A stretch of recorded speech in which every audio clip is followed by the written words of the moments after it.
বন্ধুসকল, ইতিমধ্যে মই জানিব পাৰিছোঁ যে টাইমছ 8ত নিউজ এটা সম্প্ৰচাৰ হৈছে, য'ত আমাৰ মৰমৰ জুবিন দাক, য'ত আমাৰ অসমৰ হাৰ্টথ্ৰব জুবিন গাৰ্গ দাক মৰণোত্তৰ পৰীক্ষাৰ বাবে GMC-লৈ লৈ যোৱা হৈছে।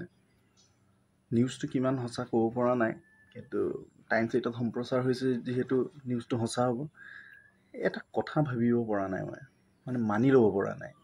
যদি শ্যামকানু মহন্ত বা সিদ্ধাৰ্থ শৰ্মাৰ ভায়েক, ককায়েক, বাপেক কোনোবা যদি চিজাৰ এটেক যাক আহি থাকে, সেই তেনেকুৱা মানুহ হোৱা হ'লে ইহঁতি কি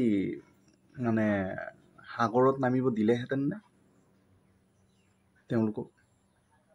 আৰু যিজন মানুহ জুবিন গাৰ্গ আমি গম পাওঁ, তেওঁ গোটেই ৰাতি কাম কৰে, ৰাতিপুৱা শুৱে, তেওঁক উঠাব নোৱাৰে কোনেও, ৰাতিপুৱা দেৰিলৈকে শুৱে।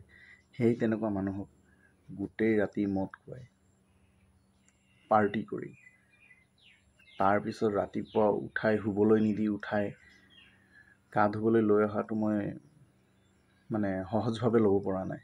আৰু এটা কথা, নৰ্থ ইষ্ট ফেষ্টিভেল আমাৰ উত্তৰ পূৰ্বাঞ্চলক 7 ভনীৰ ৰাজ্য বুলি কোৱা হয়।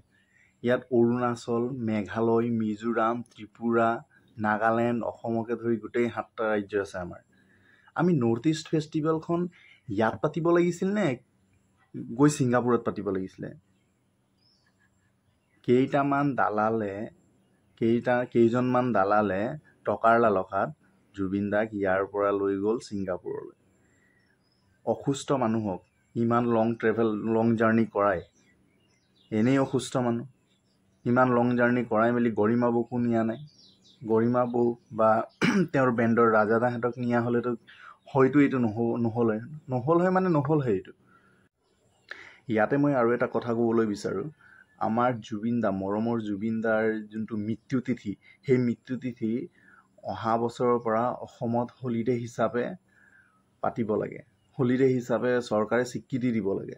আমাৰ অসম চৰকাৰে, মই গম পাওঁ আমাৰ ডক্টৰ হিমন্ত বিশ্ব শৰ্মা ডাঙৰীয়াই বহুতো কৰিছে। আমাৰ জুবিন দাৰ বাবেও এতিয়া যিবোৰ কৰিব গৈ আছে সেইবোৰো বহুত ভাল কাম হয়। তেওঁ আকৌ আমাৰ ৰাইজৰ বাবে, আমাৰ ৰাইজে আপত্তি কৰাৰ বাবে আকৌ মৰণোত্তৰ পৰীক্ষাৰ বাবেও লৈ গৈছে। সেইটো বহুত ভাল কাম হয়।